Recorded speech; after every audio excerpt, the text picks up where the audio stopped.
Willow Creek was the kind of town where secrets didn't last long, except for the ones too dark to speak aloud. Its streets were lined with perfectly trimmed hedges and tidy homes where curtains were always drawn at the same hour.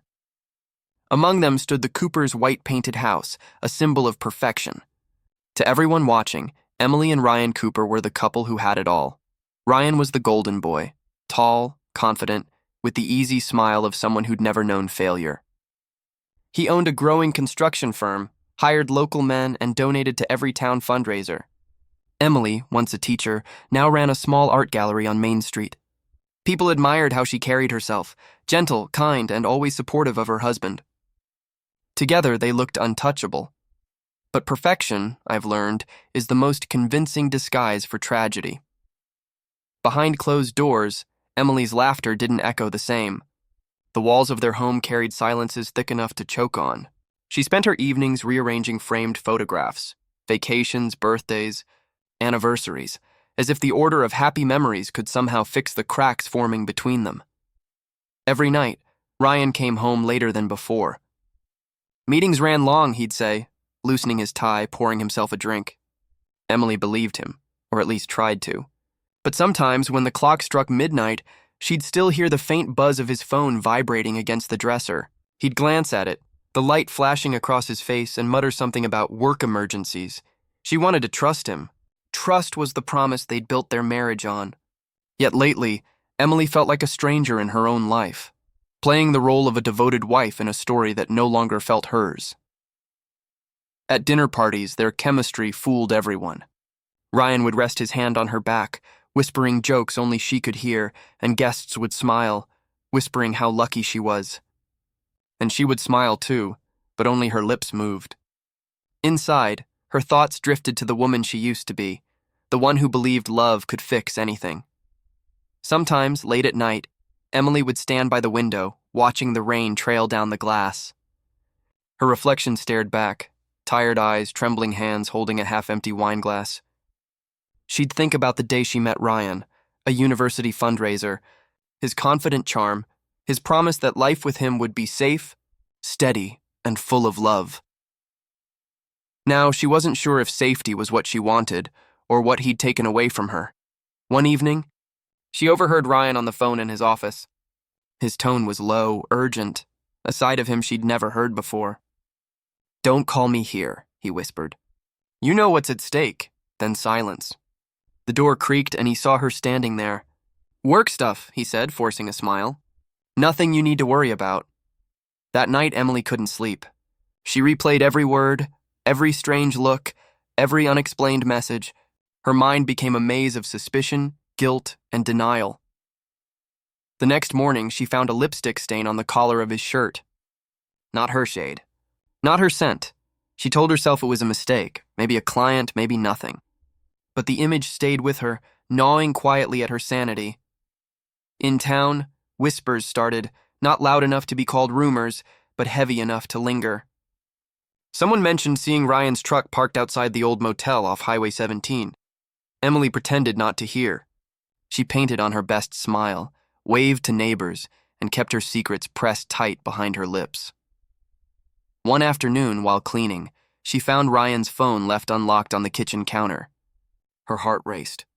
It would take one swipe to know everything, one single movement to tear her world apart. She stood frozen, fingers trembling above the screen, torn between truth and ignorance. Then the phone buzzed. A new message appeared. "You promised me she'd never find out." Emily's breath hitched. The wine glass in her hand slipped, shattering against the tiled floor. The sound echoed like a gunshot through the quiet house.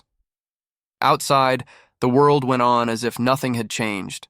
The hum of cars, children laughing, birdsong in the distance. But inside that house, something had broken beyond repair.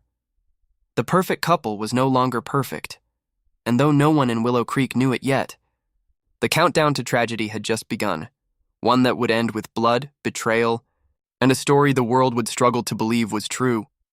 Narrator's voice fades into soft static, leading into Chapter 2. Cracks in the frame. After the message, Emily couldn't unsee it. "You promised me she'd never find out." It repeated in her mind like an echo trapped in an empty room. She told herself there had to be an explanation. Maybe it was business. Maybe a prank, maybe anything but what it seemed. Yet every time she looked at Ryan, she felt something shifting inside her. The distance between them was no longer invisible. It was tangible, cold, heavy, suffocating. The next morning, she sat at the kitchen table staring at their bank statement. A $2,000 withdrawal she didn't remember authorizing glared back at her, then another, and another. When she asked Ryan about it, his voice stayed calm. "I had to cover a few project expenses," he said without looking up from his coffee. "Don't worry about it." His tone was soft, too soft. The kind of calm that carried warning. Emily forced a smile, nodding, pretending she believed him. But her chest tightened. Their finances were always transparent, always managed together. Now he was hiding something. That evening, when Ryan came home, she caught a faint scent. Floral, sweet, unfamiliar. She knew her perfumes well. This wasn't one of them. She stood frozen as he brushed past her, his arm grazing hers. The smell clung to him, taunting her with invisible proof. She tried to speak, but couldn't. Instead, she poured herself another glass of wine. The silence between them was unbearable. Ryan flipped on the TV, laughing at something that didn't matter. Emily watched his reflection in the screen, the flicker of his grin, the ease in his posture, and wondered if he had ever truly loved her at all. Days passed, and the signs multiplied. Receipts left in pockets, late-night calls taken outside, the sound of the garage door opening long after midnight. Emily's mind became a prison of questions with no doors out. One evening, she tried to confront him. "Ryan, can we talk?" she asked, her voice trembling. He didn't look up from his phone. "About what?" "You've been distant. And I saw the withdrawals." He cut her off. "Emily, you're overthinking again. You always do this." "I just want the truth." He exhaled sharply, rubbing his temples. "The truth?" "The truth is that you don't trust me anymore. Maybe that's the real problem here." He stood, kissed her forehead like she was a child, and walked away. The door shut behind him. Emily's knees gave way. She sat on the floor, her heart beating so fast she thought it might burst. The words "you always do this" repeated in her head, a weapon disguised as comfort. The next day, she called the bank. The withdrawals came from ATMs across town, near a cafe she'd never visited. That night, she drove there. She parked across the street, watching through the rain-smeared windshield. Hours passed. Then she saw him, Ryan, stepping out of the cafe, smiling at someone. A woman followed him, young, blonde, wearing a red coat that glowed under the streetlight. Ryan touched her hand as they laughed. Emily's breath hitched. Her nails dug into her palms until they drew blood. When he finally drove away, she sat there in the dark, shaking. Her love, her trust, her entire world, all of it had been built on lies, but she didn't cry. Not that night. Instead, she wrote in her journal, "I used to believe every marriage had cracks, but now I see. Some are carved deep enough to drown in." When Ryan came home, she was sitting on the couch, pretending to read. He smiled, leaned down to kiss her, unaware that the scent of another woman still lingered on his jacket. She didn't say a word, only watched. Only waited, because deep down, Emily knew. This wasn't just betrayal. It was the beginning of something darker. The screen fades to black as the narrator's voice lowers to a whisper. And in Willow Creek, darkness doesn't hide forever. It spreads. The following morning, Emily's mind was already made up. She couldn't keep living in uncertainty, not when every smile from Ryan felt like a lie carved into her heart. She needed the truth, even if it destroyed her. That afternoon, she waited in her car outside Ryan's office. The sky hung low and gray, the kind of day that made even the sun look suspicious. At 6:17 p.m., Ryan walked out, jacket slung over his shoulder, phone pressed to his ear. Emily ducked lower, watching him through her windshield. He didn't drive home. Instead, he turned left, toward downtown Willow Creek. Emily followed. The streets blurred past, her pulse keeping rhythm with the wipers scraping against drizzle. Every red light felt like a test of patience. When Ryan finally parked, she recognized the place instantly. A quiet cafe tucked behind a bookstore, one she'd always wanted to visit with him but never had. She watched as he entered, A few minutes later, another figure appeared. A woman, mid-20s maybe, with bright hair and that careless confidence only youth allows. She wore a red coat, the same one Emily had seen through her windshield days ago. Grace.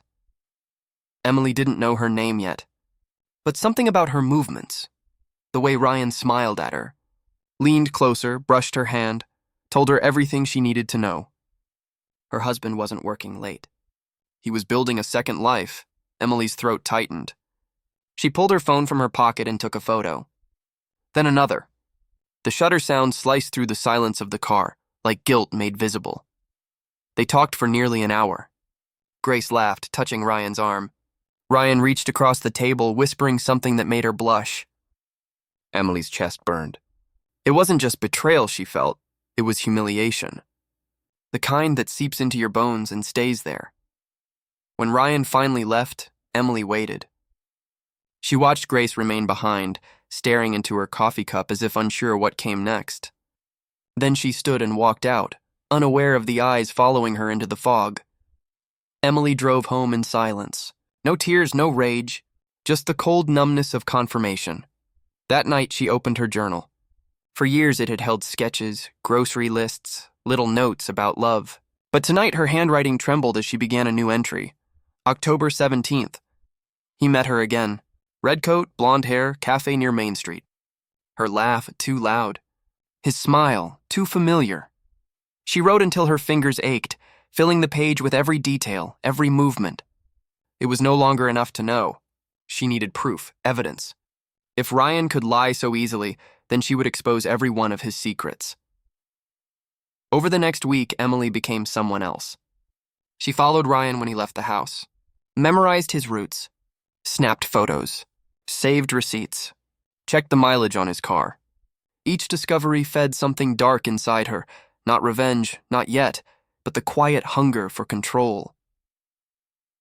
At night, she read back her notes under the dim glow of a lamp.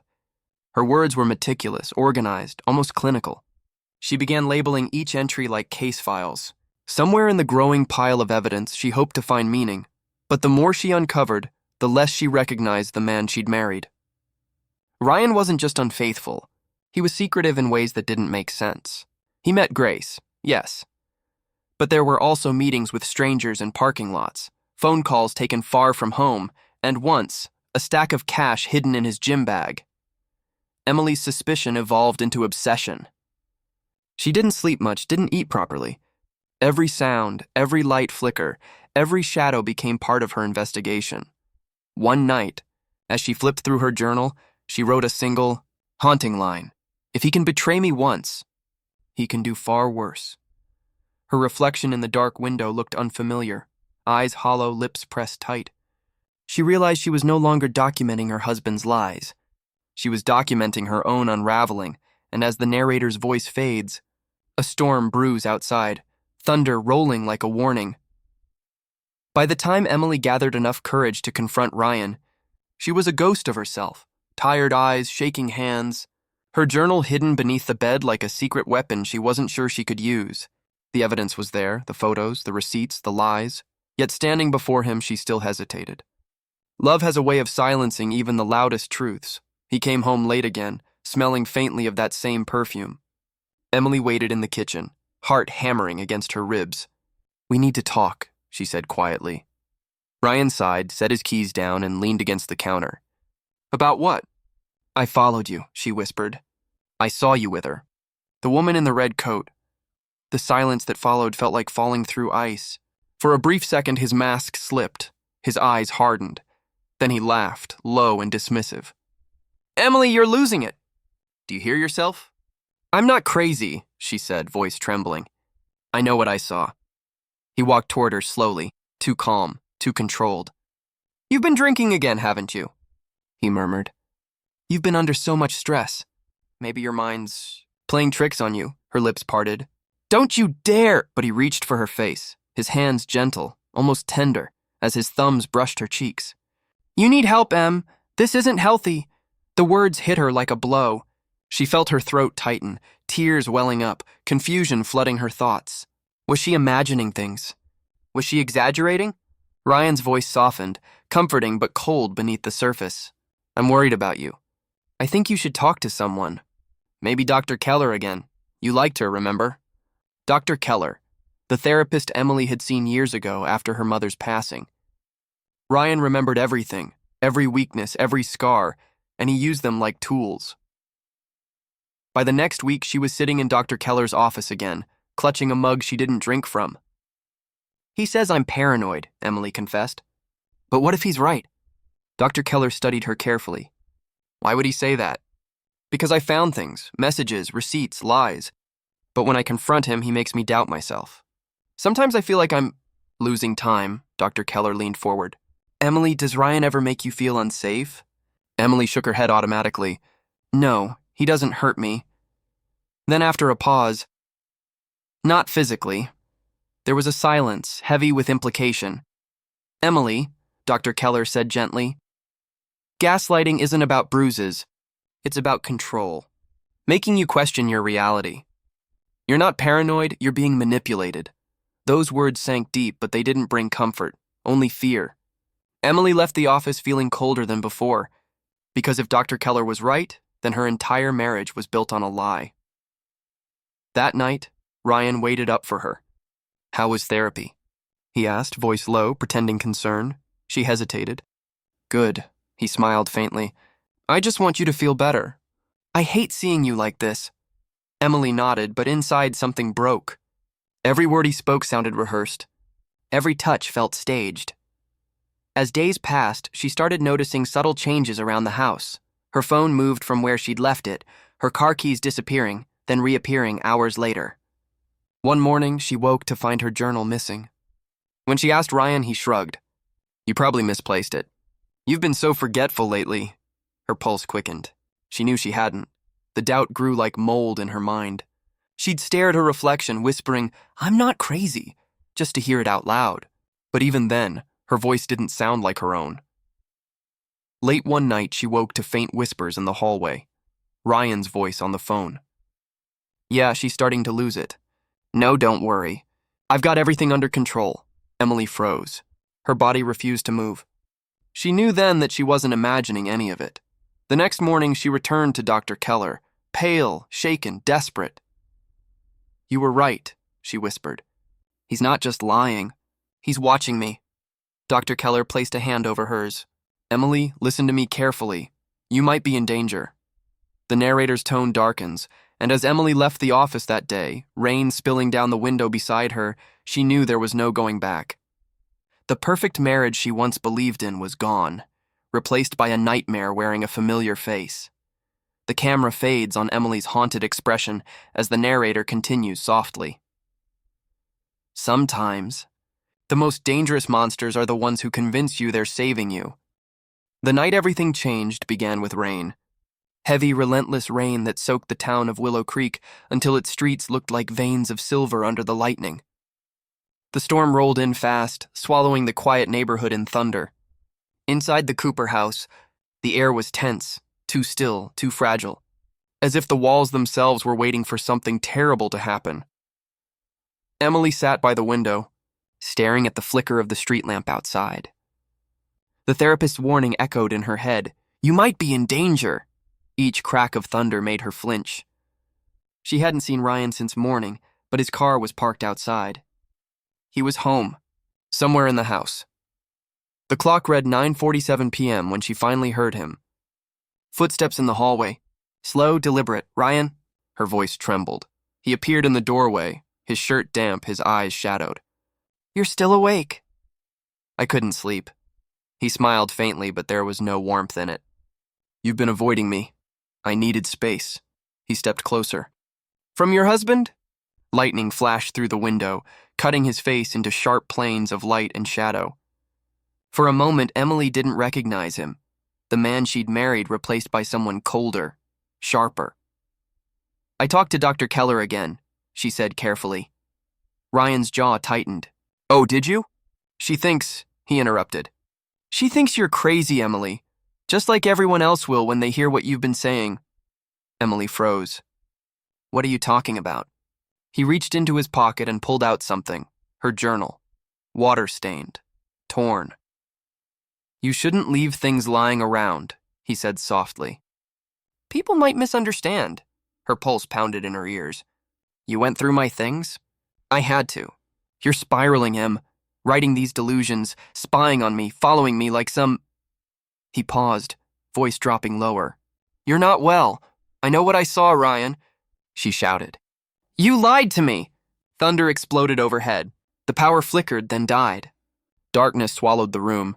For a few seconds, only the sound of rain filled the silence. Then footsteps. Closer this time. Emily's breath hitched. "Ryan," she whispered. No answer. She fumbled for her phone, the dim glow lighting the space around her. That's when she saw him, standing a few feet away, motionless. His expression unreadable. Something glinted in his hand. "Ryan, what are you doing?" "You need to stop digging," he said quietly. "You're ruining everything." Lightning illuminated the room again, and for a split second she saw what he held. A small metal wrench, the kind he kept in the garage. Her voice cracked. "Put it down." He took a step forward. "You're hurting yourself, Emily. You can't see it now, but you're the problem." The air felt electric, heavy with fear. Emily stumbled backward, her heel catching the rug. She grabbed the nearest object, a glass vase, and held it out like a weapon. "Don't," she warned. But Ryan kept coming. The next moment happened too fast to remember clearly. A flash of lightning, a scream, the sound of shattering glass, then silence. When the lights flickered back on, Emily stood in the middle of the living room, shaking violently. Her hands were slick with blood. The wrench lay on the floor beside her. Ryan was gone. The front door swung open, banging against the wall in the wind. Rain poured inside, streaking across the tiles. She ran to the doorway, calling his name, but her voice was swallowed by the storm. There was no answer, only the howl of thunder and the pounding of her heart. Minutes, or maybe hours, passed before she called 911. Her words came out fragmented, incoherent. "There's been an accident." "He's gone." "There's blood." By the time the police arrived, the storm had eased, leaving the house eerily quiet. Detective Laura Bennett stepped in, flashlight cutting through the shadows. The sight that greeted her was chaos: overturned furniture, shattered glass, and a trembling woman covered in blood. "Mrs. Cooper?" she said gently. Emily looked up, dazed. "He was here." And then he wasn't. Outside officers searched the area. They found Ryan's car a mile away, abandoned near the riverbank. His wallet, keys, and phone still inside. No footprints. No body. As the narrator's voice lowers, the scene fades to the reflection of flashing police lights in a puddle. "They searched the river for days," the voice says. "But in Willow Creek, storms don't just wash away blood, they wash away truth." The morning after the storm, Willow Creek felt unnervingly still, like the world was holding its breath. The rain had stopped, but the air hung thick with unease. Police tape fluttered in the wind outside the Cooper's house, bright yellow against the gray sky. Inside, Detective Laura Bennett stood quietly, scanning the living room, the shattered vase, the blood stains, the overturned chair. Every detail told a story, but not the one Emily Cooper was telling. Emily sat on the couch, wrapped in a blanket, eyes vacant. Her hands trembled as she clutched a cup of untouched coffee. "I don't remember," she whispered. The lights went out. There was shouting. Then nothing. Detective Bennett studied her. "You're saying you blacked out?" Emily nodded slowly, her voice small. "When I came to, he was gone." The detective didn't reply. She'd seen trauma before, the kind that twists memory into fragments. But something about Emily's blank stare didn't sit right. The neighbors had described shouting, crashing, and a scream. Yet Emily spoke as if she'd watched it all happen to someone else. Later that afternoon, Bennett walked through the rain-slick streets, her notebook in hand. She'd already spoken to half the neighborhood. Everyone had something to say. "She was jealous," said Mrs. Whitman from across the street. "I saw her watching him one night. Just standing in the window," another neighbor added. "They fought all the time. Doors slamming, yelling. I thought it'd end in divorce. Not this." Rumors spread quickly in Willow Creek. By sunset, people were already whispering that Emily Cooper had done it, that she'd snapped. Back at the station, Bennett sifted through files. her desk cluttered with photos, statements, and timelines. Ryan Cooper's car had been found, but not a single trace of him. No footprints. No blood beyond what was inside the house. It was as if the storm had swallowed him whole. Then something caught her eye. A document tucked in a folder marked financial records. A life insurance policy of $750,000 payable to Emily Cooper, signed just 2 weeks before Ryan's disappearance. Bennett leaned back in her chair, exhaling. "Well, Emily," she murmured, "that's one hell of a coincidence." The next morning, she returned to the Cooper house. Emily greeted her at the door, pale and distant, as if sleep had become a foreign concept.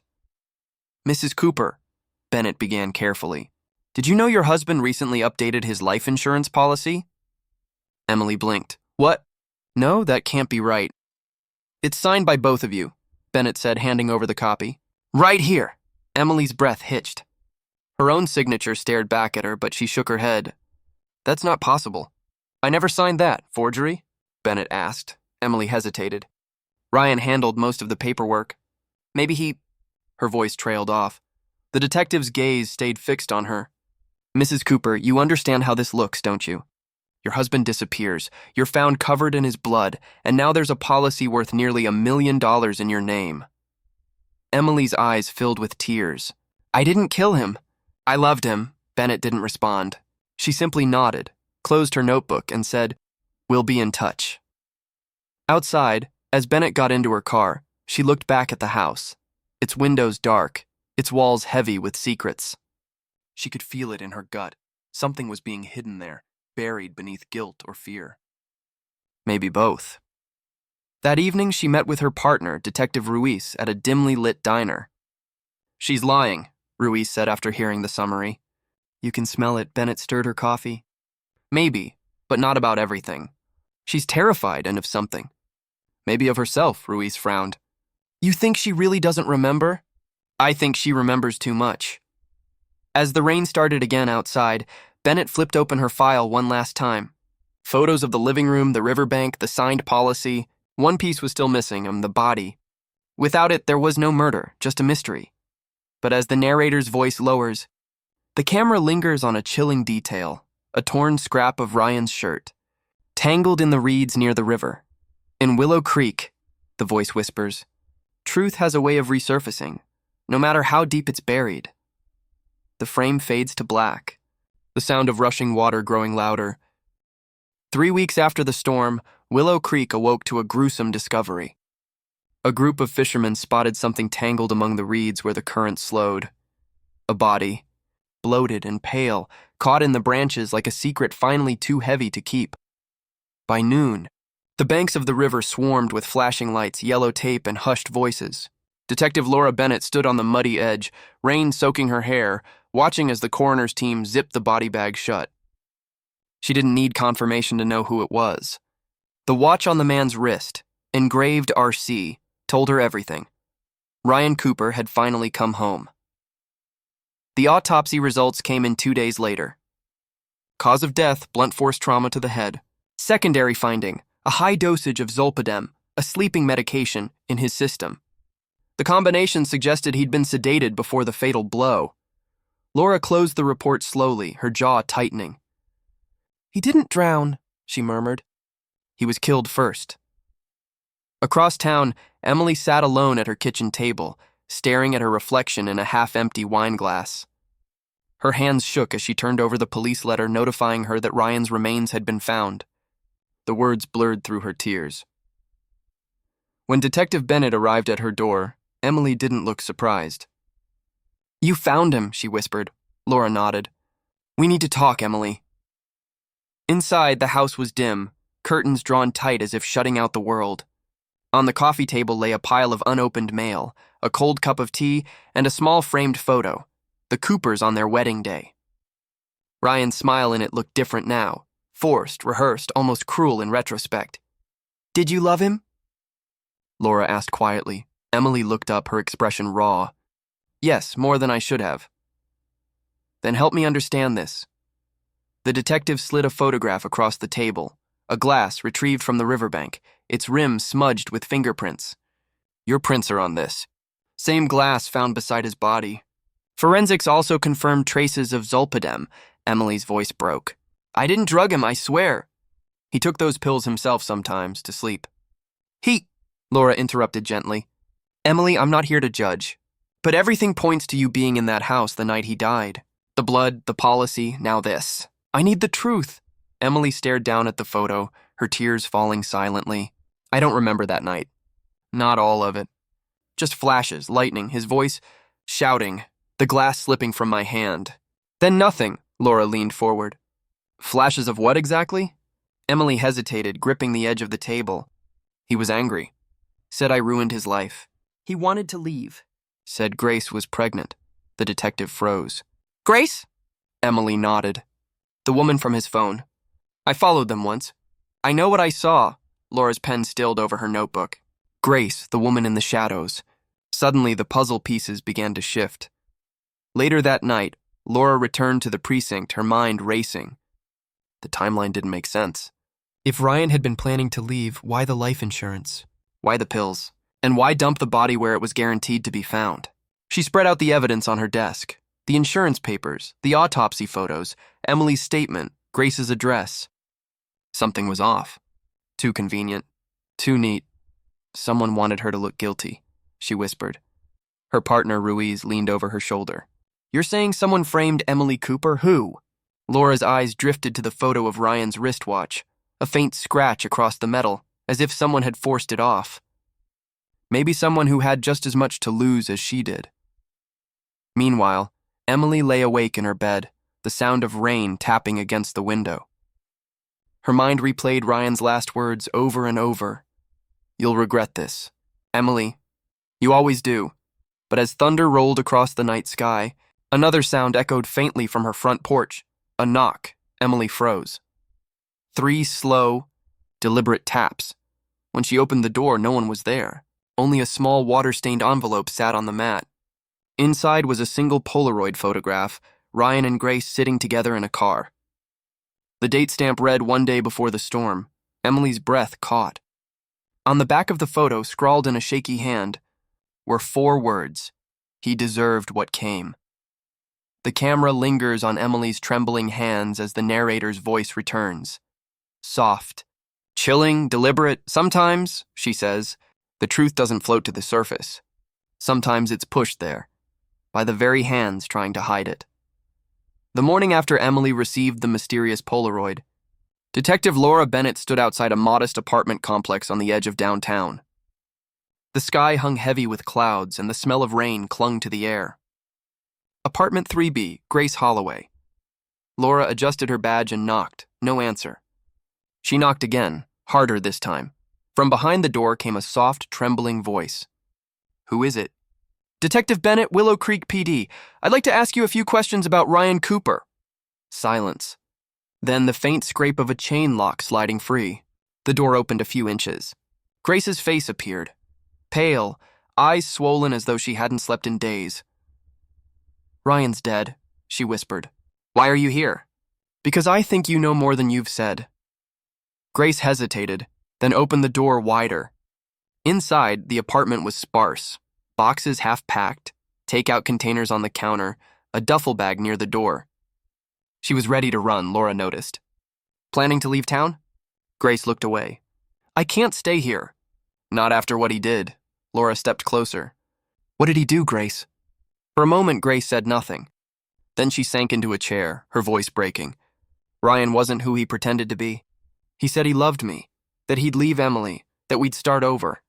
But then I found out the truth. He was using me. Using you how? Grace wiped her eyes. For money. He told me Emily had inherited a trust from her parents, nearly $1 million. Ryan had been siphoning from it for months. Small amounts hidden in fake investments, then wired through my accounts. He said it was just a way to keep his business clean. Laura's pen paused mid-note. So he was laundering money, Grace nodded, and blackmailing me to keep quiet. He said if I went to the police, he'd destroy my life, release photos, messages, make me look like the homewrecker. I was trapped. The detective's expression hardened. Then what happened the night he disappeared? Grace's voice dropped to a whisper. He told me his plan. He said he was going to fake his own death. He wanted to frame Emily, make her look insane and guilty so he could disappear with the money. He said once it was done, he'd come for me. Laura stared at her, disbelief flickering behind her calm. You're telling me Ryan Cooper planned all this? Grace nodded quickly. Yes, he said the storm was the perfect cover. No one would suspect a thing. But then something went wrong. He called me around midnight, panicked, saying Emily had found out that she wasn't supposed to be home. Then the line went dead. Laura leaned back slowly, the pieces of the puzzle shifting again. Ryan's hidden accounts, Emily's blackout, the staged crime scene. Did you go to him that night? Grace shook her head. No, I wanted to, but I was scared. When I saw the news the next morning that he was missing, I thought maybe he'd pulled it off. Laura studied her. Why didn't you come forward sooner? Because I didn't know who to trust, Grace whispered. And because someone's been watching me. Watching you? Grace reached into her bag and handed Laura a crumpled envelope. Inside, a photo of her and Ryan taken through her apartment window. No note, just the same handwriting as the one Emily received. He deserved what came. Laura's heartbeat quickened. Someone out there knew the whole story. Someone who wanted both women afraid, uncertain, silent. As she left Grace's apartment, Laura paused at the stairwell, looking down at the parking lot below. A black SUV sat idling in the distance, its windows tinted too dark to see inside. The narrator's voice fades in softly, haunting, suspenseful. Ryan Cooper thought he could manipulate two women and control every outcome. But in Willow Creek, even the dead can't keep their secrets buried forever. Fade out on Laura's face as she turns toward the SUV, leading seamlessly into Chapter 9, The Watcher. Detective Laura Bennett sat in her car outside the precinct long after sunset, the city lights glinting off the rain-soaked windshield. The case had twisted itself into a labyrinth of lies: Ryan's fake death plan, Grace's confession, Emily's trauma. But something was still missing. Proof of what really happened that night. Inside the evidence room, Laura pulled Emily's confiscated phone from a sealed bag. It had been examined before, but she had a hunch, one that refused to leave her gut. She plugged it into her laptop and began combing through the data, frame by frame, folder by folder. Hours passed. Nothing.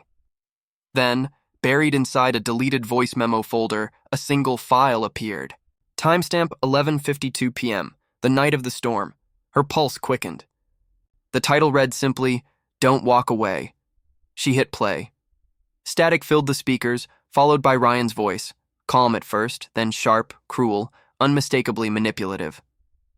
You think you can just leave me, Emily? After everything I've done for you, a pause. Emily's voice trembling. You stole from me, Ryan, from my parents' money. You lied to me. Ryan laughed in the cold, taunting sound. Lied? No, I protected us. You destroy everything with your paranoia. Who do you think they'll believe, me or you? The perfect husband or the drunk, unstable wife? Laura's stomach tightened as the audio crackled with tension. Stop recording me, Ryan snapped suddenly. You think this will save you? I just want the truth, Emily's voice said, breaking. I just want it to stop.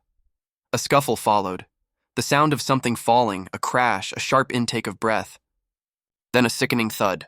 Silence. Laura froze. The recording ended abruptly, leaving only the faint hum of static. She replayed the final seconds over and over, isolating the background noise. Through the faint hum, she caught it, the low rumble of thunder and a muffled cry. It wasn't a premeditated murder. It was chaos. A struggle. A moment that spiraled out of control. Emily hadn't lost her memory. Her mind had buried the truth to protect itself. Laura leaned back in her chair, exhaling shakily. It wasn't murder, she whispered. It was self-defense. Still, one thing gnawed at her. If Emily hadn't killed Ryan on purpose, who dumped the body in the river? She loaded the rest of the deleted files. Among them was another short clip, less than 10 seconds long. No voices, just the faint sound of footsteps dragging something across hardwood, and then a man's voice. Not Ryan's. Clean it up. No one can know. Laura's blood ran cold. She enhanced the audio, filtering the background static. The voice became clearer, low, commanding, eerily calm. It wasn't Ryan. It wasn't Emily. It was Detective Ruiz, her partner. Laura sat perfectly still, her breath shallow. She replayed the snippet again, each syllable cutting deeper. Ruiz had been the first to arrive that night, before she'd even reached the scene. He'd secured the area, handled the forensics. He'd been alone with the evidence and the body. Why would he cover it up? A sudden knock on the door snapped her back. Ruiz stood in the doorway, smiling casually. "You're still here, huh? Can't sleep either?" Laura's fingers hovered over her laptop. "Just reviewing something." He stepped inside, his eyes scanning the desk, the phone, the cables, the open file. "You found something?" Laura forced a tight smile. "Maybe." Ruiz leaned closer, his tone dropping. "Be careful with old ghosts, Laura. Sometimes they pull you under." He left before she could respond, the sound of his footsteps fading down the hall. The narrator's voice returns. Soft, deliberate, chilling. In small towns like Willow Creek, the line between justice and guilt is a fragile thread, and sometimes the ones sworn to uncover the truth are the ones who buried it. Laura locked the door, heart pounding. She transferred the audio file to a secure drive, labeled it Confession Tape Final, and slipped it into her coat pocket. Outside, the rain had stopped.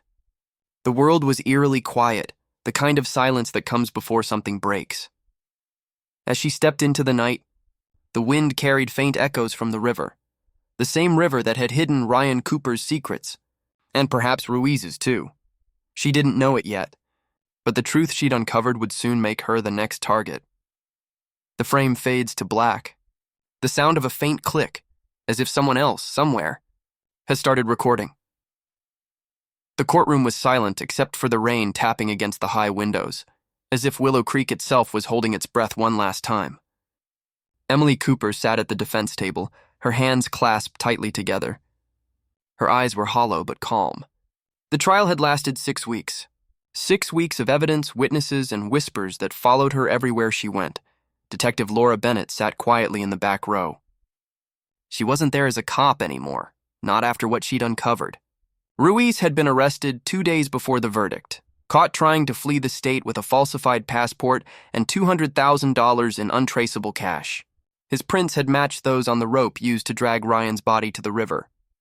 The jury filed in, their expressions unreadable. Emily barely blinked as the foreperson stood. "On the charge of murder in the first degree," the foreperson said, "we find the defendant not guilty." A collective sigh swept through the courtroom, part relief, part disbelief. Emily closed her eyes. For a moment she looked weightless, as if freed from gravity itself. But freedom doesn't always mean peace. The camera shifts to Laura's face. Her eyes linger on Emily, the woman she'd fought to believe in despite the evidence, despite her own doubts. She knew Emily wasn't innocent of everything. She'd lied, hidden, and panicked, but she hadn't been a murderer. She'd been a survivor of a marriage built on control and deceit. Later, outside the courthouse, reporters swarmed, cameras flashing, microphones thrust forward. Emily said nothing. She just walked, through the crowd, through the noise, through the chaos that had once been her life. Laura watched her disappear down the steps and into the cold morning light. Days turned into weeks. Willow Creek moved on, as small towns do, its people replacing tragedy with gossip and gossip with silence. But for those who had lived it, Emily, Grace, and Laura, the story didn't end with the verdict. It lingered. Grace left town quietly, changing her name, her number, her past. The last anyone saw of her was a bus ticket stub to Chicago, found in her mailbox.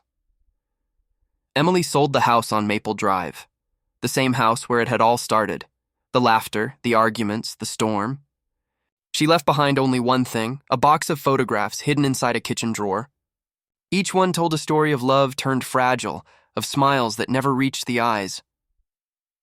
Laura walked through the empty house one final time, the floorboards creaking beneath her boots. The air still smelled faintly of lavender and wine, traces of a life now gone. On the living room wall, the outline of a missing picture frame remained, surrounded by dust. A faint, almost invisible reminder that perfection had once been carefully hung there and just as easily taken down. As she stood by the window, Laura's reflection stared back at her, tired, haunted, but wiser. She pressed play on her recorder. They called it, she began, her voice steady but filled with ache. The most twisted crime in America, not because of the murder, but because of the love that led to it. Outside, the camera pans across the quiet neighborhood. Children ride their bikes where police once stood. The river glistens in the distance, calm, deceptive, eternal. Ryan Cooper's death revealed more than a crime, Laura continues. It revealed what people do when fear becomes stronger than truth, and when love turns into something darker than hate. She shuts off the recorder, sets it on the windowsill, and walks out of frame. The camera lingers on the empty house, sunlight spilling through the curtains, dust swirling in the air. The faint echo of Emily's laughter plays over the silence, blending with the soft hum of the documentary's closing score. Then, a voice, Laura's, almost a whisper. Some stories don't end with justice. They end with understanding. The screen fades to black, text appears. Based on true events. Willow Creek, 2023. The narrator's final line echoes as the credits roll. Chilling, sorrowful, unforgettable. They called it unbelievable, but it was true.